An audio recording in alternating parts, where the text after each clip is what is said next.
meeting to order and roll call. Comitas? Here. Rapp? Yeah, here. Landers? Yes, here. Cost? Here. Schroeder? Yes. Espinoza? Here. Williams? Can we rise for the Pledge of Allegiance? I Pledge allegiance to the flag of the United States of America and to the republic for which it stands, one nation, under God, indivisible, with liberty and justice for all. And just so you all know, you should have it in front of you, I took all of the kind of organization stuff and really separated out into like individual motions, so it's kind of really easy to follow. Thank you, sir. Yeah, my pleasure. We have a motion to approve the regular meeting agenda. I move to approve the regular meeting agenda. In a second. I'll second. Roll call. Holly seconded. Thank you. You're welcome. Sorry. Sorry, I don't know voices. That's all right. And then we have roll call for it, please. Do it? Roll call. Okay, Rapp? Yes. Landers? Yes. Cost? Yes. Schroeder? Yes. Espinoza? Yes. And Comitas? Yes. Do we have any public comments in the way that? Did not. Okay. All right, could we have a motion to approve consent agenda? I'll make a motion to approve the consent agenda. Say what it is, please. Oh, I don't have it, sorry. Okay. Acknowledgement of certified results of the April 1st, 2025 election, sorry. In a second. A second. And those you have a paper copy right in front of you as well. Jenny, seconded, and roll call, please. Landers? Yes. Cost? Yes. Schroeder? Yes. Espinoza? Comitas? Yes. And Rapp? Yes. Okay.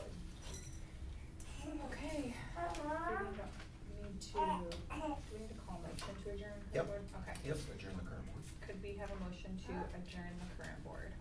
I'll make a motion to approve the adjournment of the current board. In a second. A second. 10 seconds.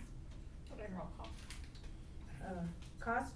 Yes. Schroeder? Yes. Espinoza? Yes. Comitas? Yes. Rapp? Yes. Landers? Yes. Alright. So at this point, we thank Holly Rapp for her service. We will have 2 positions open for appointment, and we hope that you will consider one of them. We will be advertising for those openings tomorrow, right? Yep, we'll talk about that in just a minute. Okay, okie dokie. Alright, so if we could have a motion to approve our superintendent as president pro tem. Make a motion to approve the superintendent as the president pro tem. In a second? Second. Sarah? And roll call. Okay. Schroeder? Yes. Espinoza? Yes. Comitas? Yes. Landers? Yes. And Cost? Yes. Yeah. Exciting. So yeah, before we get to the discussion that Teresa was just get ready to start about appointing new board members, just want to take the opportunity. I just in my travels recently had some really great feedback about some of the things that are going on in the organization, and some really positive vibes, really positive culture, and as we continue to move forward and do really good things, not only for adults, but especially for kids. And just want to reinforce that none of that it all starts at the top, and you're the top. And couldn't do any of that without your support, without your engagement. And so just, I've said it before, I'll say it again, I'm gonna retire here. And the main reason for that, a big part of it, is how wonderful it is to work with a supportive, engaging school board. And can't say enough about, how much your support means, not only to me, but to the organization. So again, a heartfelt thanks before we kind of move into the next phase of our work together. So as Teresa was alluding to, we do have 1 seat from in town that needs an appointment. We also have 1 seat from out of town that needs appointment. And so Teresa, you were saying a little bit about your thoughts on that. So, my thoughts were that we would post those beginning tomorrow as an opening for application and encourage Holly Rep to, apply if she's interested in continuing, as well as any other community member that would be eligible to serve in the role. And then with the hopes that at our next meeting, we're appointing that, so this would be the only business we would conduct as a board of 5. Is there any thoughts differently about that? No, I only mentioned before, I feel like when there was an opening with Kristen, that we just said, okay, keep going and keep rolling. It does not make much of a difference to me one way or the other, but it's just a thought. Do you have any thoughts?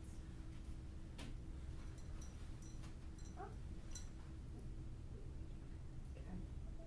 So then, am I hearing the consensus is to advertise it, put a deadline, and then? Maybe like a collect? 2-week deadline, so we have Yep. time to look at the plethora of submissions that we'll certainly have. For sure. And correct me if I'm wrong, we probably already have like an application to use. We've done this before, for sure. And then we had, just if we follow the same processes in the past, once those applicants were in, I had gotten emails from the district office, and then I sent that form out to them that asked more details about like why you're interested and, Yeah. you know, all those kind of things. And then I just shared the response sheet with the whole board to review those responses. So if we wanna do that again, I can pass that along to whoever will send it out, and then we have all of that. Just more personal information to get to know people, so when they come in, we aren't having to start all from scratch. Yeah, no. Very good. So just so that doesn't possibly get awkward, Holly isn't saying that she's going to then apply again, but only if there was no other option, correct? I plan on, if, I would reserve, like, even if there wasn't, it's not a, like, if other people apply that, you know what I mean? My plan would be to continue serving if given the opportunity, kinda like what Kristen did previously. Like I said, I've enjoyed being on the board. I think it's always been educational for me. So, you know what I mean, if it's just me, you know what I mean, yeah, but even if there's other people, and if you guys choose that the other person's better than me, you know, it's kinda like an interview, you know what I mean? Oh, I guess really just wondering if you were gonna go through the Yeah. little tiny You process plan on of doing applying. it. I do plan on Okay. applying. There we go. Got it. Okay. Yes. Very good. Okay. Very good, so, so I have my, direction and orders on that. So, that being said, I will, take any nominations for board president. I nominate Teresa for board president. Okay, so we have Teresa Dominguez nominated. Any other nominations? I'll second that. Nope, any other? Nope. Are you nominating yourself too? Any additional nominations other than Teresa? Well, I guess I'll give Sarah the old vice president title. Nope, She- nope, No, nope, no, we this know is we gotta only do president. president first. You You're can all say right. any others, there's You're all right. obviously a no, let's move on, let's keep Okay, going. so, well, if there's a process, You have to right? say it 10 times. So that being said, can I get a motion to close nominations? I move to close nominations. In a second? I'll second. All those in favor signify by saying aye. Madam President, the meeting's yours. Thank you, sir. Well, thank you all. The opportunity to serve again. We will now move to vice president. Do we have a motion for, or a nomination for the position of vice president for the board? Staying quiet over here. You're up. You're up. You had it last time. That's right. I'll make motion to nominate Sarah Landers as vice president. So we have a nomination for Sarah Landers as vice president. Do we have any other nominations? Any other nominations for vice president? Nope. No other nominations. We have a motion to close nominations. A motion to close nomination. And a second. Brenda seconds. Guess we can just do the say ayes on these ones, right? Okay. For sure. So say, all those in favor say aye. Aye. Any opposed? Okay, could we then have a motion, right? Or do you want me to do all of them first? Yeah, then we can do secretary next. So I don't have to specifically say her name to motion this yet? We did with the nominations, Cause there so we're wasn't good. another one, so we There don't have to wasn't, do that, yep. okay, as long as it's not contested. Yep. Okay, so now we will open up the floor for nominations for the position of Board of Education Secretary. Do we have any nominations for this position? I nominate Amanda for secretary. If she wants it. I can handle that. Okay, we have one nomination for Amanda Cost, do we have any other Brenda, nominations? we do a great job. Brenda has her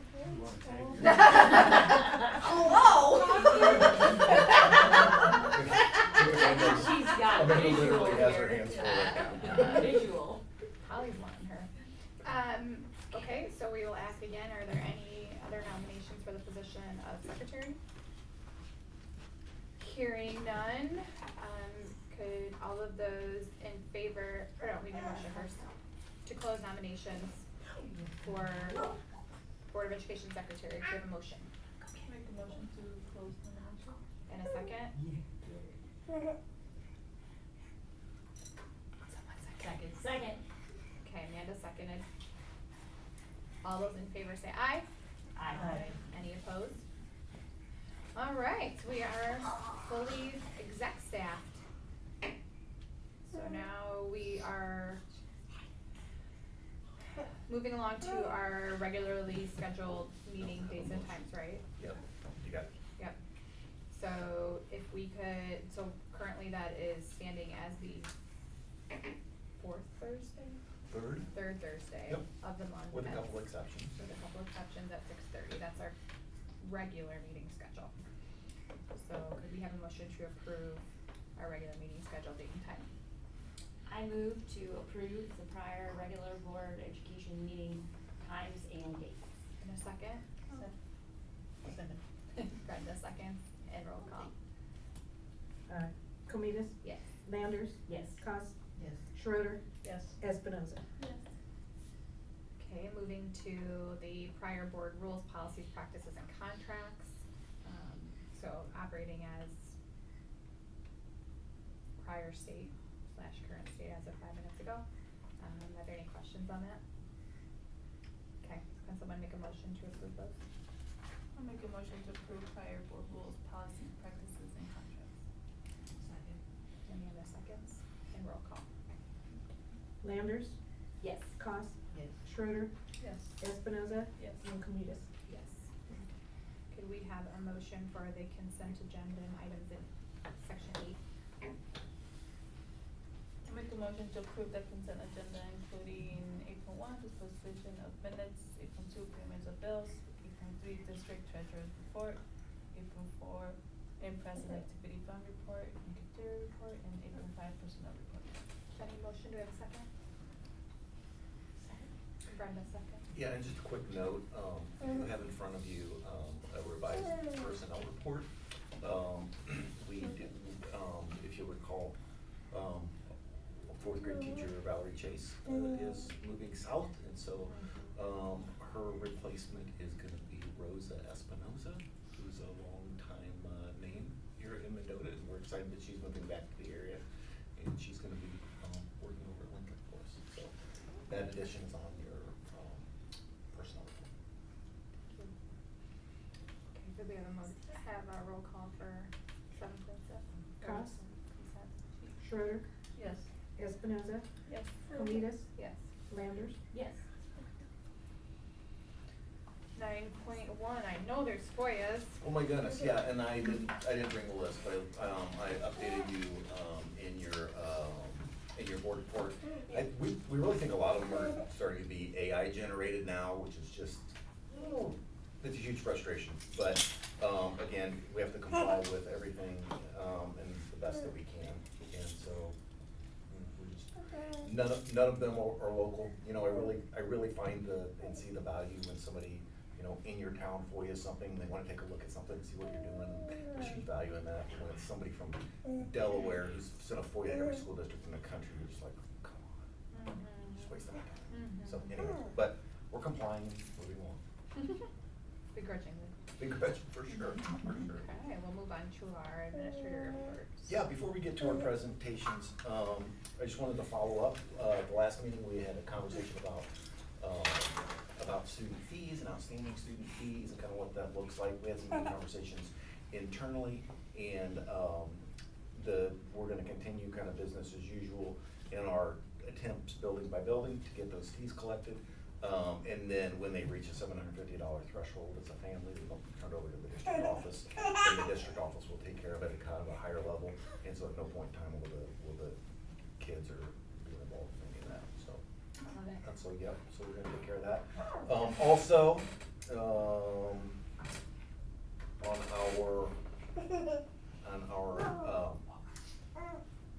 as you pay fees, there's a credit card fee, and, there's always been a flat $3 fee. We're able to change that now, so it's a 3% fee, depending on the size of the transaction. So, we thought maybe we won't be able to get that changed until this summer, but I think we've actually already got it changed, so That is a appreciate. huge win. Appreciate the support. We're excited about Tuesday's wellness screen. We have almost 60 people signed up. Wow.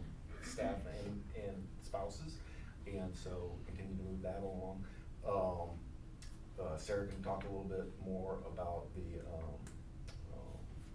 health insurance committee that met. She was there for that. And then also next week, Wednesday, I get to present to the whole staff on, I got a list of do's and don'ts at work from our attorneys. And so I get to share some of that with the staff. Looking forward to it. I don't get to get in front of everybody else very often, so it'll be fun.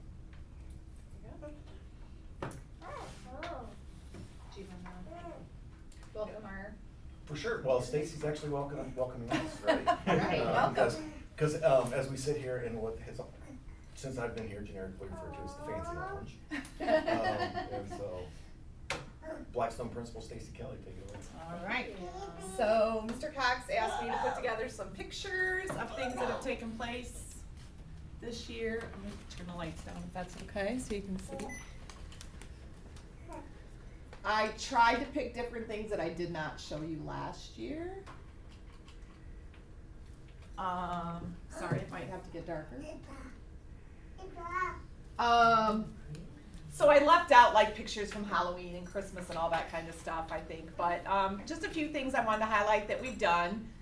Popsicles with the principal is something I do every August before school starts. Welcome kindergartners into the school, to the playground, invite their parents to come. They get popsicles, they run around and play, and it's just super fun for them to get a little bit more comfortable before they start. And I've seen a lot of parents networking, exchanging numbers, so that's kind of fun too, just before school starts to give them that opportunity. It was hard to narrow down on my pictures. I'm a picture freak. Grandparents' Day we had in September. We, during COVID and when things were kind of sketchy and we couldn't be around everybody as much, we did not do it, and it's something that we missed, and so we've brought that back. We had grandparents come in, they got to visit classrooms. We had a little photo op set up for them. We served cookies and lemonade, and it was just kind of fun. It was just an open house, nothing formal, but it was fun for the kids to get their grandparents in. They didn't have grandparents, they were welcome to bring special friends or, even neighbors or other family members that they could bring, because not everybody had a grandparent. So that was a super cool event. We had a huge turnout. Parking was a big problem. Prescott's was wonderful, and they let us park staff vehicles over there in their lot for that day, and so that did open up some. But we have worked with the high school on several things, so I did want to kind of touch on that and just highlight some things. They've been great to work with. One of the things we had our Christmas program at the auditorium again this year, so there's a picture up there of that. We had, this year the FFA came, and there's a couple pictures of that. That was amazing. They came in the fall, and they read a story to the kids, and they did all kindergarten and first grade. They read a story about planting a pumpkin and how it grows and things like that, and then they made pumpkin pie in a bag. So they all got to eat that. So that was super fun. The FFA girls, they were girls that came, had a great time with that. The bottom picture down there, we just had the Brenda Carbajal took the I think it was the Spanish Honor Society is who did it. They did a collection of books, and they distributed them to the schools. All Northbrook and Lincoln got some too. And so all of our kids that were in bilingual or ESL classes got to take books home, and they were super excited to pick those out. Homecoming, we always have the high school come. They bring student athletes from every fall sport, talk to our kids about how to work hard in school and what homecoming means to them and why it's fun. And so we, before school that day, the fire alarm went off. Oh, no. And we were like, okay, you know, everybody had to evacuate. We come back in. I'm thinking, okay, so we're getting ready for the assembly. And I walk in, and I said, watch it go off again while we're all in the gym. And it did. We all just got seated, got ready to start. So we just evacuated to the blacktop. And I said to Brock Zink, we'll have it outside. So it worked out great. I didn't have any pictures of our National Honor Society tutoring program. We do have one at Ella Martin there with a little girl. She was here for homecoming. But Ella's one of our National Honor Society students that came and volunteered once a week in classrooms. And we had about probably 8 kids that came during the semester and worked with some of our students. So that's been a great thing too. And then I had a couple pictures that we supported the soccer team when they went to state. All 3 schools made signs and went out and waved to them as they left town. So it's great working with the high school and getting their kids here and our kids to work with them as well. It's fun. We continue our kindness projects. We change them every year. So we've done some different ones here this year. We still have the Be the Eye in Kind. As you walked in, you saw cereal out there. We're currently donating or collecting cereal for the Mendota Food Pantry because we did hear that that's one thing that they're very low on. We did snacks for the fire department when it was Fire Prevention Week. We did around Veterans Day in November, that top left picture, we did puzzle books for the Veterans Home. We purchased large print puzzle books and we took them down to the Veterans Home. We did a Kleenex drive. We did Valentine's Day, we did cards for mass, and that was wonderful. They were able to distribute them at their mass events, and then they kept them on the bus as they went around town and dropped residents off. And you know, we got a couple phone calls from the residents of Mendota that got them, and they were really touched. We also do some once in a while, like that Pot of Gold. That was a take-home one where they had to do kind things with their family at home. So we continue to encourage that. First grade field trip, went to Boggio's after they did a fall unit. They had a lot of fun there, as you can see. They got to pick pumpkins and play and have fun and learn about some of the animals there. Kindergarten has not gone on theirs yet. It's May 13th. They'll be going back to Woodhaven where they do some nature lessons with them. They get to play and they learn a lot about nature while they're there, some cool science stuff. This is new that we did this year. So with our new reading series, you probably, I think last time I presented, I talked about how we have a skills section and a knowledge section. And in one of our kindergarten units for the knowledge section, they talked about Native Americans. And Sheila Bettner, who's probably out in the hallway out there in the pink shirt, she's one of our night custodians. And she got to talking to one of the teachers about all of the artifacts that she had from her family and her experiences in her culture and things like that. And so every kindergarten class got to come and she did a little presentation for them and talked about what things meant, and it really correlated to what they were learning in the classroom, and it was super cool. The kids loved it, so we've signed her up for next year already too. Okay, first grade, here's an example of reading in Mrs. Tolley's WIN class this year.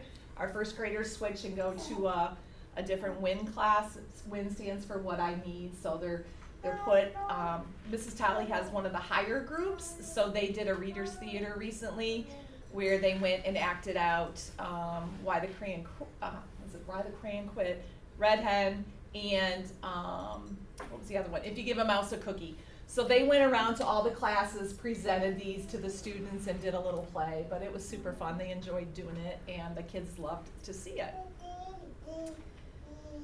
100th day of school, big day around here. We dressed up as 100-year-olds and did lots of 100-day activities in the classroom. Mrs. Gallagher did a great job of tying things in with PE, and other classes did as well for the 100th day. I like how these little ones are hunched over here like their back hurts. That was pretty fun. Paw Pride assemblies seem to be, or continue to be, a big deal to the little ones here at Blackstone. Every month when we have a half-day dismissal, we meet in the gym about 10:45. Our students have a chance to earn a golden ticket every day for good behavior, and it goes in their classroom bucket. And we come to the gym, and we're playing fun, loud music, and each class dumps their golden tickets in the big bucket, and then we draw names for kids who get to play games. And then after we play the game, we get to draw names for kids to win prizes.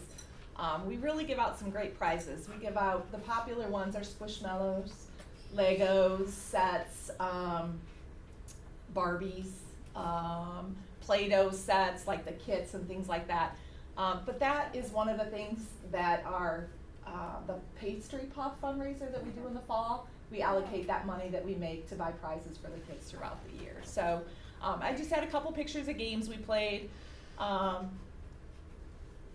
you know, some whipped cream in the face there, and we were searching for gold in our black garbage bag pots of, that was the March one. A lot of times we tie it into the monthly theme or a holiday. Dance party reward, probably the most exhausting day of the school year for me so far. But so much fun. We did a glow party as a trimester Paw Pride reward this year, and the kids all got a pair of the glow glasses, the glow necklaces. We had, as you can see, some strobe lights going, and it wasn't completely dark in there, but we did try to cover the windows up a little bit and make it a little bit darker. But it was so much fun, and they were a sweaty mess, and thank you for the air conditioning, because it's way better than it used to be. So it was a lot of fun for the kids that earned their behavior reward, and all of our classes ended up earning it, so it was a lot of fun. Another trimester reward we did, this was super cool. Mr. Cox got to walk in, and I should have put the picture with you up there. I'm sorry. The kids loved this. This was a reptile assembly that we had in the fall. That is a 10-foot python that he brought. You can see a big tortoise. He had all kinds of, you know, iguanas and frogs, and it was very interactive with the kids. The kids loved it. He talked to them about the animals and did some science stuff with them. Everyone got to pet the snake as they left the gym if they wanted to. We didn't make anyone. But that was really a cool experience for the kids and something different that we hadn't done as an assembly for a while. So that was really fun. Right before spring break, we had an Easter egg hunt. We hid eggs. No, we didn't. Parents did. Mrs. Landers was here to help hide eggs. We had parent volunteers. The kids got to go out and find Easter eggs, and they really had a good time. And the weather was perfect. The weather was great. Yeah, it really was. So that was a lot of fun. Again, these are things that we have funded through like our fundraising stuff to buy the eggs and things like that for the kids to enjoy. All kids got to enjoy it, so that was a lot of fun. I didn't get to enjoy it. I was in here in IEP meetings all day. In our last trimester reward party will be bounce houses, and these will be outside hopefully if it's nice. So we'll have an end of the year party. I think it's the 27th, that Tuesday. And kids will get to go out and enjoy bounce houses and all kinds of fun stuff for their behavior reward. That's all I have. Do you have any questions about anything? No? Okay. Thank you. Yeah, and I love the direct correlation. We did the fundraiser in the fall, and this is what it's for. Right. You know, Right. so there's You know what a link in transparency there. So, no, great stuff, Principal Kelly, thank you. And then Tyler Pierce is here. He's gonna talk for a quick minute about some curriculum stuff. And so just I don't have pictures. We have numbers. I'll be back to this thing. Thank you. Yeah, thank you.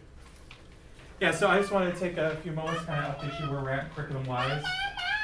Obviously, everyone's on a different cycle, so it's kind of run through where everything's kind of sitting right now. Math, we are in HMH, Go Math for K-5, Into Math 6-8. This is actually completing the second year of our adoption of that. It's been some really great rollouts, some good conversations. Year 2 is always so much happier for teachers than year 1. They're more comfortable, they kind of fall into a routine, they know what to expect all the time. So that's been really great. We do have a PD set up for in-person. They'll come out in the fall, and we kind of set it up so teachers go in small groups and can ask questions, troubleshoot. Obviously, all these companies will answer questions at any time that there's a concern. But teachers, sometimes say, I don't want to bother you. But when they get in a room with somebody like their 3, colleagues, like, well, what about this? And so it's kind of great to come out.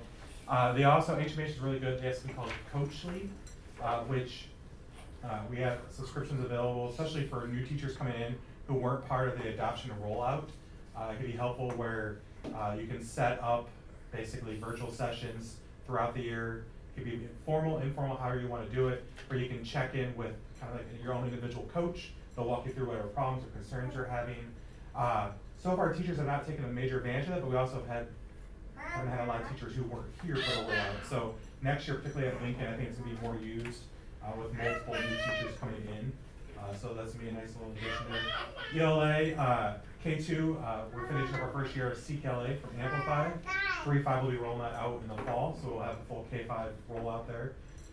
We do have multiple in-person trainings set up, kind of the same thing as some of HMH math, where they'll come in, they'll kind of go grade by grade because of the high need of that. It's a very heavy curriculum.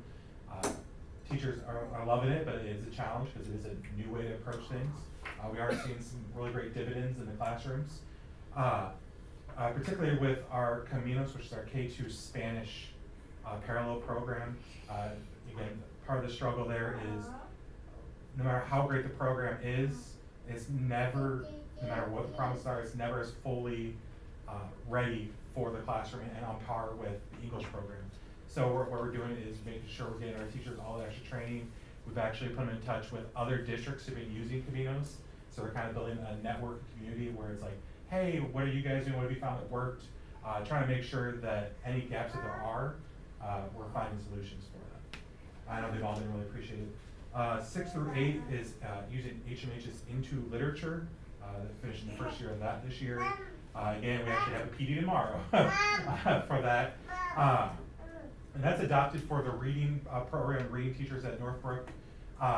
But they're actually, the language arts teachers are kind of like, oh, we kind of like this program. And so it's kind of blending that together in a way that we haven't done in a long time. We're actually bringing in the language arts teachers for the second half of the training tomorrow, particularly for the part it's called Writable, which is a writing program. But it's really integrated with literature, gives them great opportunities to kind of grow that, and works both, both sets of teachers. They've all been like, oh, that's, again, it's just kind of like, it's really cool to see teachers get excited about having to learn something new that is making their lives better, but at the same time, it is hard. It's a new curriculum. Most people are not excited about having to learn something new, even if they want new. It is a challenge, so they're doing awesome with that. Social studies, we're starting the process, getting samples in. Next year will be the adoption, going through, narrowing it down for particularly the junior high is the major focus there. We're continuing to have conversations. We'll have it in CSS committee as well as per grade for the lower grades. Currently they have Savvis on the lower grades. It's a full book, and there's not enough time in the day to even take a dent out of that. So it's a conversation of how do we best serve their needs. One of the great things about our new Amplify series with that knowledge piece is a great integration of a lot of social studies content, information, and to hear the kids talk about, and teachers talk about, like, we were learning about India, and we were learning, like, it's just great integration that we didn't have before. So that's a conversation we'll continue to have with social studies to figure out the best way to roll that out for them. Science, junior high will, I guess, will officially be 5 through 8 now. Open Science, Ed is the curriculum they've chosen. It's actually a free open platform. Open Science Ed is literally like 3 of the top 5 reviewed programs. And it's because one's completely open platform, free for use, updated every year. The other two are open science ed, but then they partner with like Kendall Hunt to print the stuff for you. Our teachers are like, we're happy to use Google Chromebooks, we're happy to print what we need. So that's kind of where that, and then so the funding that wouldn't necessarily put towards textbooks, we can implement with good quality science kits that partner with open science ed. The big thing with science these days, the next generation science standards, is hands-on experiential learning. And open science ed does a great job. You learn the content to focus to, let's do some hands-on experiments, let's figure out, apply what we're learning. It's one of those things, I know you've done some ag in classroom, that's why that's so impactful, is right, you're learning about it, then you actually get to experience it. So our science teachers are really excited. They actually went over today to Earlville. Earlville's kind of rolled that out already, so they observed some lessons over there. We are working to bring in a trainer for them this summer as well, kind of get the implementation going. Other big picture things just in general, data. Next Wednesday, admin team is meeting with ECRA. Again, that's the company we've hired to kind of help break down data and look at some stuff. They already sent us access to the platform, and I don't know if Brad has poked around or if you have Stacy. I was like, ooh. I like numbers, and it gives us a lot of great computational stuff that we just don't have the ability to mass scale, have the time and energy and effort to do. It's gonna give us great places to be able to look at for professional development and programming and figure out what's working well, how to improve. And again, test data, we talk about all the time. Test data is not the be all end all in any which way, but it gives us indicators to help us look and focus. ECRA also has a great in-state network, and so we've already been invited over to Troy, which is a large elementary district in Plainfield, and they've been using ECRA for years, and so they're hosting kind of a morning of, these are some of the things that we do with it, and they've invited a bunch of other ECRA, so it's like it's a fun little workshop, and so we're really excited to go over to that as well. And then just kind of tying into data before I talk about the last little piece there. I know I talked about in the fall how this summer IAR cut scores and all that stuff's being changed and updated, which obviously I'll share that once we have information. I'm sure Brad will share it too.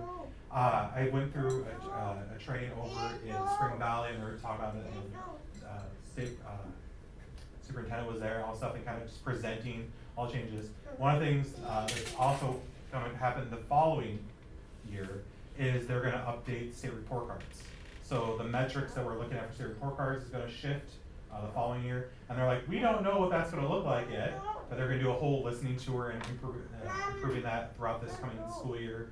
And of course, one of the things going on with the federal government, all those kind of questions of how much autonomy our state's going to have coming out of that will influence that. But again, any changes, we'll make sure we share it with everybody. The last little piece there, one of the big things we always want to make sure is we're meeting our kids' needs, particularly we work really hard with the intervention pieces for the lower kids who are struggling. We want to make sure we're also meeting the needs of our higher end kids, the kids who are outperforming their classroom peers. So one of those conversations is developing a framework for acceleration, particularly in math. Each grade, 5th through 8th, has an accelerated math class, but it's that conversation, especially now with 5th grade being departmentalized, it's possible. It's a conversation of what would it look like if a kid's in 5th grade and is just so far beyond, what criteria we would look at to put them in 6th grade math. And it's one of those things, we're better served doing that now, having those conversations, whether that's, obviously national norms, but what cut mark do we want to go with? Yes, it's class scores and teacher recommendation and parent support, but we're figuring out those standards. And Jeff Strauss has been great sharing some stuff that they did at Hinckley Big Rock, so it gives us a good platform. I have some conversations with Peru and LaSalle as well, kind of seeing what other districts are doing, especially ones that are kind of comparable to our size and our experiences. And again, nothing's set in stone, but we just kind of want to see, and again, we want to make sure that we're doing what we can for the kids to accelerate. Particularly in math, it's kind of the easiest one to focus on, as opposed to like social studies. What does accelerated social studies look like? That's a pretty hard one, but math is a great one because it's very quantifiable compared to a lot of other subjects. Any questions? So on that, right now, we have currently which accelerated level, 7th and 8th? Well, 8th goes to 9th. That's 6th and 7th and 8th. So we currently have a 5th grade Yeah, program. and and so like Vicky Games ran that for years. Okay. Obviously Angela Kent is taking over math for next year. But yeah, like 6th grade, Mr. Arteaga has one in the afternoon. Yeah, so, and I'll say it ends with 8th grade. It used to be going to the high school, but Right now. it'll be Mr. Wasner. I had one other question, but I think Sarah wrote down some, so I'll let her go first. Oh, I didn't write down a question. No questions? No, I was taking Right, notes on all the great crazy. things that you You said. guys have any I'm questions? excited about it. And I am working, I didn't put it on there, but our new STEAM teacher, Mary Cooper Schmidt, we are working to kind of pick up a little bit more of a backbone curriculum for that. That's one of those things that it's a hard situation just because, especially K4, it's not like they're meeting every day. They're just, but Right. giving her a little bit more of a leg up to kind of come into, so she's being part of that process as well. So what is the current situation for social studies right now? So, like, what books we're using, or? Yeah, like, is it, I know you said we're looking at. Yeah, so 2 through 5 is in Savvis, My World, My Perspective. Those all expire at the end of next school year. Okay. And then junior high is in Nat Geo, and those expire at the end of next year as well. Yeah. And again, like the conversation, again, it looks very different. The junior high, well, I shouldn't say just junior high, middle school now, 5-8, is going to look and feel a little different because they're going to have, especially 5th grade now, is going to have the full social studies period. And so those conversations, for example, I've had with like Sarah, Brandon, and Chance, who did the 6-8 social studies, and they're content specialists, so they tend to need less support from the material because they're bringing in all these outside sources, which is great, and they're valid sources, but they need less support historically than the lower grades did, who were, again, doing all the different subjects. They needed the package ready to go. So that's kind of been the historic difference. It's that conversation I've had with the teachers every time we go through an adoption is we need to have real conversations of how you plan to utilize materials. If you're not going to utilize an online, platform, because you're doing these different activities, like for example, Brandon and Sarah do a lot of DBQs, document-based questions and activities, which you don't need the online platform for. We need to have that real conversation because we don't need to pay for the online platform and pieces for 100 kids in each grade because everything costs dollars, and that money could then be utilized elsewhere in the district, but also elsewhere in social studies programs. Whether it's better maps, whether it's updated DBQ questions and activities, paying for a cool field trip or guest speaker, all those things that we want to make sure we're just utilizing those dollars efficiently. That's why, again, the kind of open science that we're really excited. It was their favorite platform, and again, I gave them the option. We could go with a print partner, or we can go open, and they're like, well, junior high, we already use Chromebooks all the time anyway. It's not going to, again, we talked to Earlville, and they're like, yeah, it's fine, it works out well, we print what we need. So they're excited to kind of take that on. Then we're excited to be able to take those, get some of the funding with have to go to textbooks to buy these quality kits that, some pieces are going to be reusable every year, and other pieces like, you need to buy more balloons for this activity. And that's, they're already doing those things, and it's kind of a nice little way to be able to package it all together. Can we tie the STEAM programs in with what the classes are doing currently? They try to as much as they can, and that's a conversation, especially in the lower grades. Again, for how much time they get into science. Like currently they're using mystery science, and that's actually, Brad and I, Brad brought him to us after his trip to New Orleans and the conference down there. Inquisitive science, basically the same thing mystery science is doing for a fraction of the price. So our teachers are actually kind of playing around with that right now. And that's much more, again, like small bite-sized science.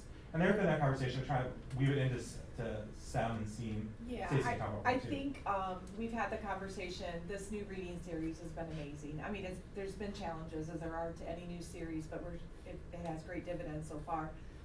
But there's a lot of social studies and science embedded into the curriculum, into the knowledge piece. We're just getting our feet wet this year and kind of learning what those units are.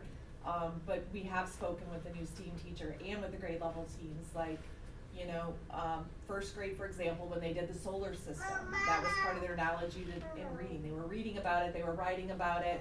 Now we want to bring STEAM in more to tie into some of those themes and lessons and supplement what she could do in the STEAM room to go with that. We do try to do that, but our goal is to do more now. Especially now that we have it mapped out for the year. Yes. Yeah, and again, like we could see the scope and sequence ahead of time, obviously, until you live it and you really, get into the nitty gritty details of how this is, how is it actually presented, all that kind of stuff. It gives us a much more active view of that. But also, again, Mary Cooper Schmidt, the new person coming in first team, is very much like, yeah. Yeah, That's the and- best way. She's just really excited. Like, hey, I want support. Support me, give me ideas, give me resources. But she's happy to integrate into those classrooms. And again, that's part of the reason we love that series is that integration is key, especially in K4 when you're getting STEAM not every day. It's not a set class where you're seeing that every single day or even every other day.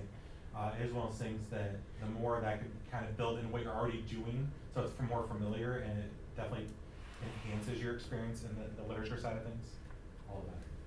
That is something when we interviewed Mrs. Albers and I for that position, stressed and talked about with the candidates, was that's what we wanted to see more of.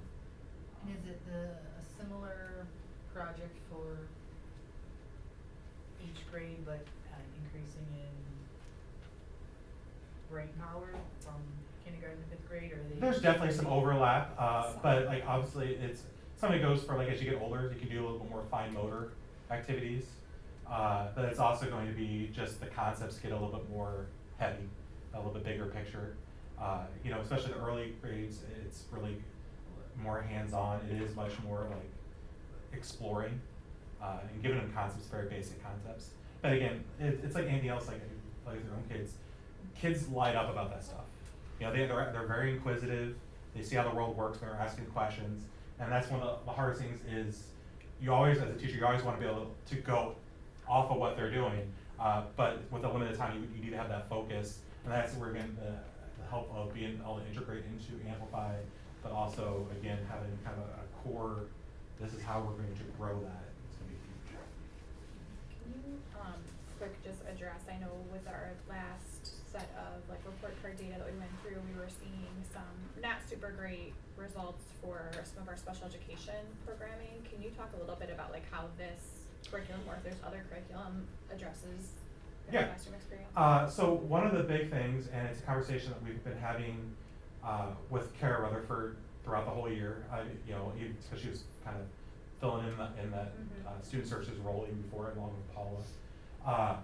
One of the big things is making sure that the special ed teachers are using curriculum that the core teachers are using just at an appropriate level for those kids, as opposed to something necessarily completely different.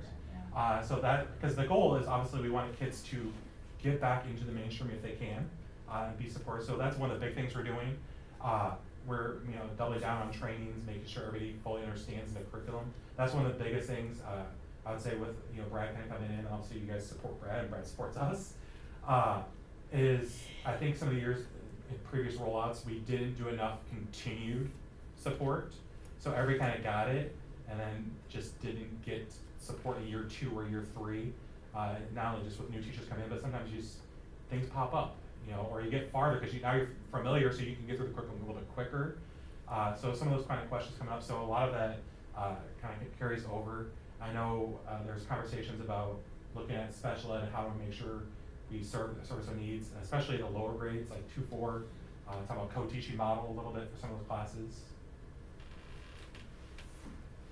Yeah, the lack of a special education director has been very painful in a lot of ways this year, but it really has allowed us to really kind of peel the curtain back and really gain a lot of insight as to how the nuts and bolts of how things are or aren't working. And so really excited about some of the curricular and instructional things we'll be able to do in the special ed world moving forward. We're kind of approaching, there are no sacred cows, right? Yep. It's one of those things, everything has to be on the table. Just like when we have our CSS committees, meetings, and we're coming up on, May 9th, I think is the next one. The team can bring the questions. It's a group discussion.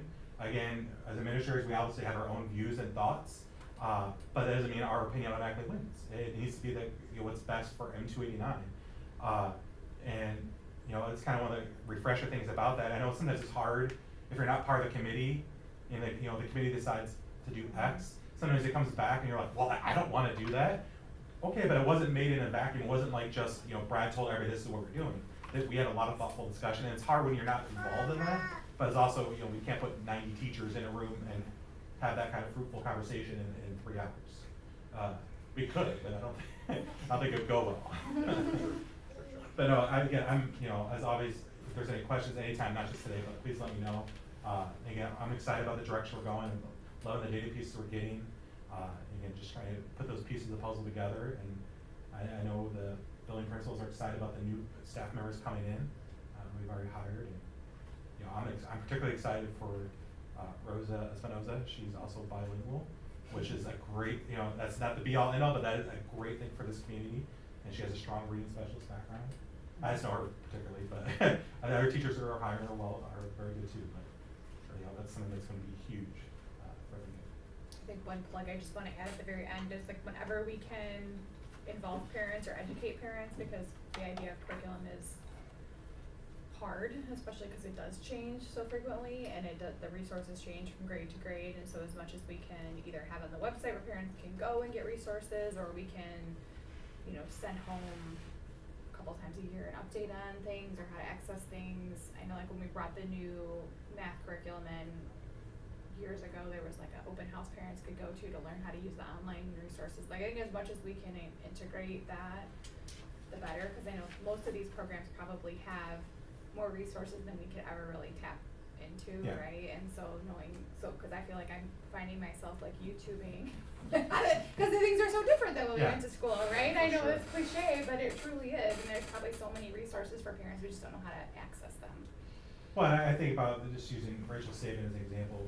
Like I know she records every lesson she does, and she tells parents that, but then at some point they're going to be like, "Oh, we forgot." And, well, hey, we remind you, and then you can find it, and it's one of those things. But those are those resources. Hey, again, like I said, like my son is going through Waltham, and he'll be struggling. So I'm like, I haven't done Common Core math, so Right. at that 7th grade, I'm like, let me refresh again. I can find the exact lesson online, Right. and I have to Google, and I know it's just a little easier. Sometimes we can give that information to parents. Right. I'm all for that. I know one of the big things we're looking at through registration, also getting parents to register for Aptigee rooms, that parent communication tool, which I think the higher rate of that, it's going to be easier too. That communication for parents just gives them another mode of frequent. I can tell if you actually saw the message or not, Right. as opposed to just wondering.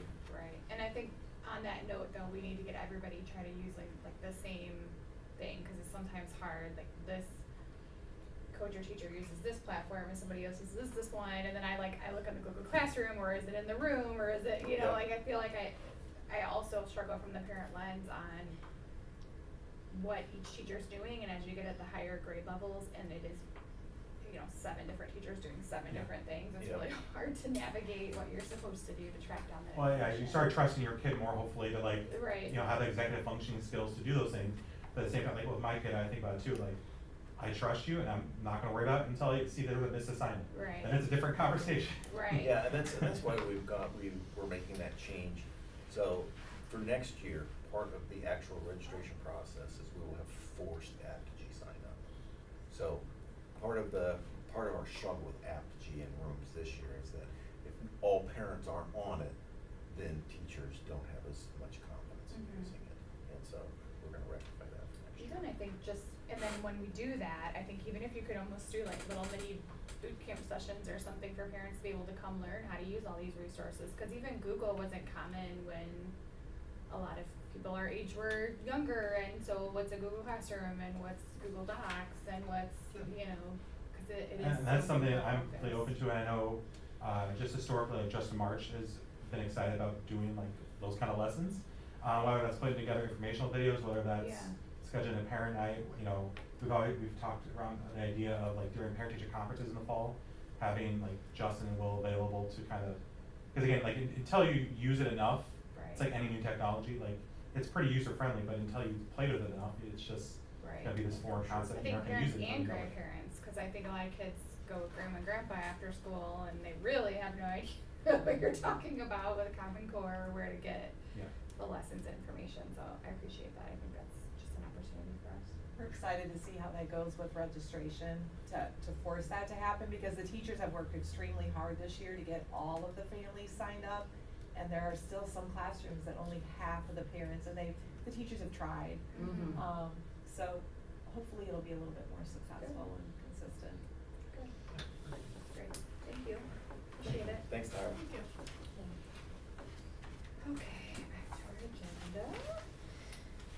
Sarah, would you like to give an update on yesterday's committee? Well, I didn't bring, I always bring everything with me, No, but it was that's in good. its own folder, and the folder didn't fit in here, so I bring it back, but, Wendy did an awesome job. She like advocates for our district and the insurance and, correct me if I say any of this wrong. You're doing great. But she went back to Blue Cross, and found out that, bottom line, we can get the renewal at 12% above last year. And it was closer to 18, so About she 18 kind and of a half, talks yep. them down to 12 and a half, and then we get that extra 0.5%, as well, so that was nice. And then she also looked at the cooperative again, and they're 20% above, so that's kind of like maybe out of our range still, but like Brad mentioned yesterday, what is the, you know, the amount above what we're going to, like, what's good for us to join that cooperative. So they're gonna essentially wait for more data and claims and stuff from July, August, and September, and then revisit, and we can possibly get another bid or quote, in October or September. That's a lot more competitive. Yeah. So basically it would cost us 8 percentage points to get into the cooperative, Yeah. which is probably a little steep. Maybe There more definitely- than what There we're. are definitely a lot of perks to being, in a cooperative with Blue Cross Blue Shield. It really limits those big jumps, it really limits those big increases. So there's like- Also you can get CPS in network, Yeah. which is huge in Mendota. And a bunch of other kind of little perks, those are kind of the big two. And So that's- there's like 16 schools in the cooperative right Yep. now that are about the same size as our school, so, it would be a good one to be in. Yeah, so we can revisit that. So in it's the just fall. bringing that utilization number down Yep. as much as possible. Yep, And the other perk, she said, was we could join that cooperative mid-year, and all of our, Blue Cross policy stuff would not change, like we bring our own stuff in, and our numbers and premiums and stuff are not gonna change, so. and there'd be no disruption to our people, so if you paid X in deductibles in the year, it would be within the same Blue Cross Blue Shield year, so none of that would be, impact, it'd be seamless for the user. So we'll revisit that in the fall. But kudos to Wendy and Gallagher, Mhm. to be able to get that increase reduced from 18 and a half down to 12. Yeah. It saves us about $200,000. Yeah, on that's that awesome. renewal. And so that's not insignificant at all. What was the percentage you included in the assumptions as we were looking forward? Do you remember? Like the rate increases potential? When. I think it was maybe it wasn't in an update from him, is that what you're talking about? I'm like, when we were budgeting for like next year, what did we think that the, Oh, I said between 10 and 15%.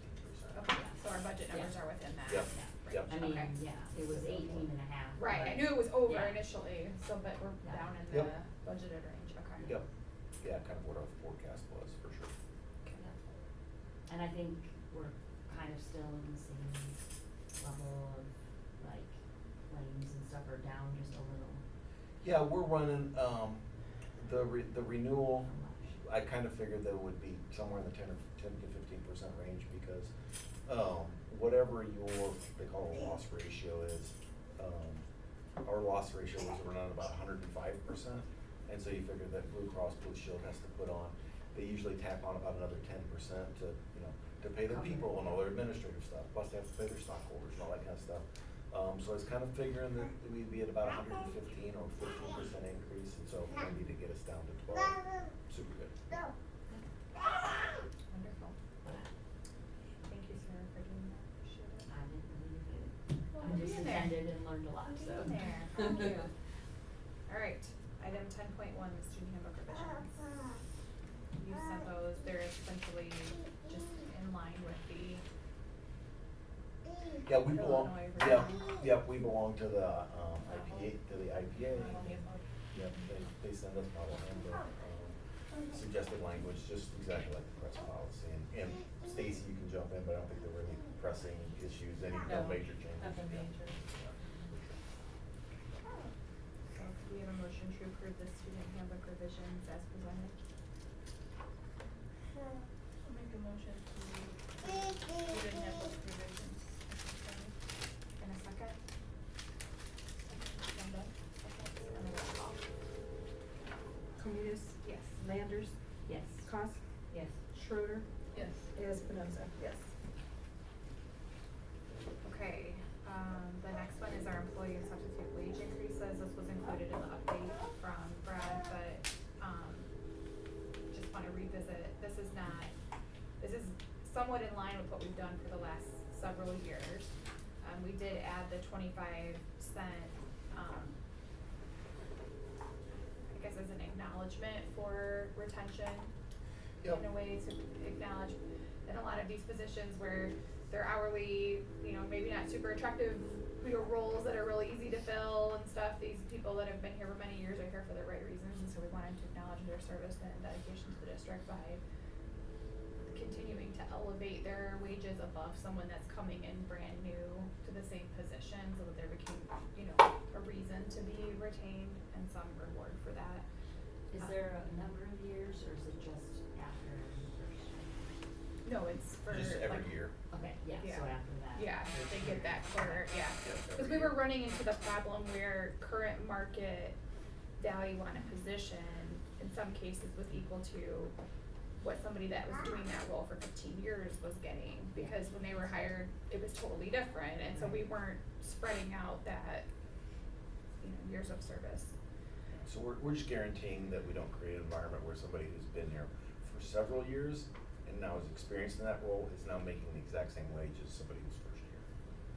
Yeah. And the dollar increase is also somewhat in line. We had to do it for a number of years to catch up with the required base salary for minimum wage when that moved up. But we're caught up legally, but we're still in a very competitive labor market, and so to attract people and retain people right now is incredibly difficult, and if you do the math, it's far cheaper to reward and retain your existing staff than it is to try to recruit, train, and hire new ones, and so, Are you talking about just teachers or everybody? no, not teachers at all, so this would not Not be. teachers at all. Yeah, this would be Correct. the dollar plus 25 cent one is for the hourly folks, so this is like cafeteria. Paras, custodians, paras. office staff. So I know a big, concern has been talked about, benefits with insurance and all that, because a lot of surrounding schools do offer that. Yeah. That would be, so currently a lot of, especially our paras are almost exclusively 5.5 hours a day, which means that they don't qualify for health insurance benefits. So we can have a conversation about moving those employees to 8 hours a day, but then the addition of benefits on dozens of employees, that would be a significant financial conversation to have. So maybe could we note that though when you start working on potential projections for the following budget year, what it would look like Sure. to maybe move, if not all, maybe we kind of like start potentially where we think that there's a need. Well, that, and we've had lots of conversations about all the random spaces that need filled, and that could really help get the front door open. Right, like the bus lane coverage or Yeah. whatever to help Sure. increase that Sure. position. Yep. That might be a case of if you have been here so long, then you qualify for insurance too. I mean, Is it again, like the a- idea of rewarding longevity. Right. Is it a policy we have or insurance, For like what? for the 8 hour? That's federal law, that's the, Okay, so yeah. that's Part-time. full-time. So if Yeah. we looked into that, just a question that pops in my mind is if we lose some people to 8, would we then not have the need for as many people? Like would some Correct. people be losing their job or potentially? I think the answer potentially would be yes. I mean, we have X amount of need Right.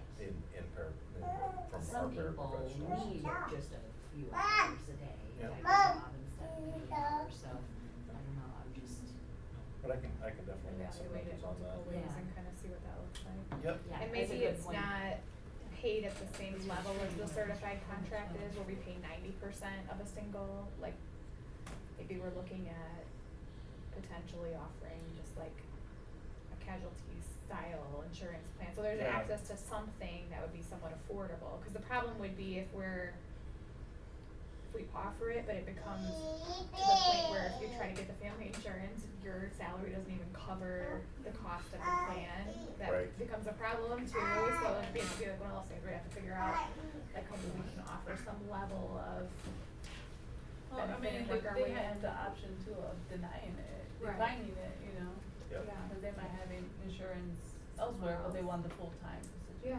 Yeah, yeah. Yeah, I can definitely, put some of that together and bring it Let's to see what that would look like for impact, yeah. For sure, yep, okay. And then the 4.5% is what is in line with what our teacher contract raise would be The for base this salary. upcoming Yep. year. Yep. And so that would be then to all of our folks who are not hourly staff, but are also not in the union contracts. Correct, so this would kind of catch all other wages, substitute teachers, part-time administrators, just people who are just kind of everywhere, just to make sure that we don't, oh, hey, did we give so-and-so a raise? Well, yeah, it's kind of catch all.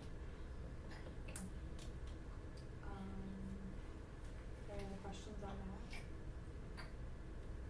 Okay, could we have that motion, please? Make a motion to approve employee and substitute wage increase. Do we need to do this long one? I think so. Yeah, can you go to this sheet, Jenny? Which one? 10.2. Oh. The long one on there. A little more detail. 10.2. Make a motion to approve wage increases for the 2025-2026 school year as follows. $1 increase to all base hourly wages plus quota for an additional year of experience, and a 4.5 increase to all non-hourly and non-contractual wages. And a second? Second. Brenda seconds and roll call. Schroeder, Yes. Espinoza, Yes. Komitas, Yes. Landers, Yes. and Cuss. Yes. The next one, this is something that comes up periodically. This is when we are no longer required to keep old audio recordings from former executive sessions that we recorded on tape. So this is giving permission to the district office to delete the ones that are past the required number of years that they have to be kept. Which is what? You were gonna say that. 18 I know. months. 18 months? 18 months, Okay. so these are anything 18 months ago. Correct. Okay, Any questions about it? sorry, I had that. No. Sorry, You just were the going answer to that from how long ago? 18 are we months. leaving? Prior to 18 months ago. Okay, could we have a motion, please? Motion to approve deletion of executive session audio. Amanda makes the motion, a second. I'll second. Jen seconds, and roll call. Espinoza, Yes. Komitas, Yes. Landers, Yes. Cuss, Yes. Schroeder. Yes.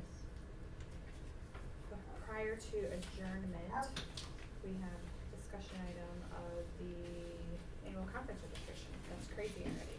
Yeah, so. Talk about time flying! It's April still. April. Just that, I know, just to get it, on everybody's radar. It's always the weekend before Thanksgiving, which also conflicts with the first season shotgun, which isn't an issue for us historically. But it is a lot of places. Just to get it on everybody's radar, make sure that, you kind of save the date and bookmark that. The hotel's open, about the 1st of July or so, and so we'll kind of, go from there. I think another discussion item, make sure is on your calendar, is the 8th grade graduation night, which is the 22nd. 22nd, yes ma'am. And then also, so the night of the 22nd, make sure that's on your calendar, and then anybody that is available, on the May 30th to come to our end of year luncheon at the golf course, we'd love to have you. For the 22nd, have they sending RSVPs to Paula if they're gonna be Yep. attending? Yep. Should try and need that pretty soon, I would specifically if you're not gonna be there, because we kind of assume everybody's gonna be there, and so if you can't make that, please let Paula know. I did, in transparency, ask Brad today if we could begin to incorporate the board having an opportunity to speak, mainly because this is the place where we acknowledge our retirees every year, so it's kind of more than just the 8th grade graduation, it's kind of a thank you and goodbye to teachers that have, you know, served and are retiring, so just being able to kind of stand up and offer some remark in regards to that, so the board's not just in the background, but you know, actively thanking our staff for their service as part of the event, so hopefully we can make that part of a standing thing moving forward with the event and potentially tying in the high school in a more direct way. Yeah, visible way. So, kind of, again, just as we've talked about, as we continue to meet and trying to build that bridge across the high school to the district here and the same kiddos, and it's an important milestone, so. Alright, so our next meeting is Thursday, May 15th, and we are back at Home base. Have any other questions? So help spread the word once the announcement comes out tomorrow. Assuming it'll be on socials and stuff, right? Yep. Okay, so we can grab it and share it. Cool. Could we have a motion to adjourn, please? I move to adjourn the meeting. At 7:54. Did you already write it down different times? Let's go 53. Oh. I put 7 o'clock, but. And can we have a second? Second. Second. And all in favor say aye. Aye. Any opposed? Alright, thank you all. See you next month. You're great. Yay, thank you. You're great. Yay, you did it too. Oh my gosh, she was so She good. was amazing, She was Amanda. so good. I love the fact that she came over to me. I was Take me. jealous. I am not a little Yeah, I was kid. gonna ask. Does she know you? No, I've never seen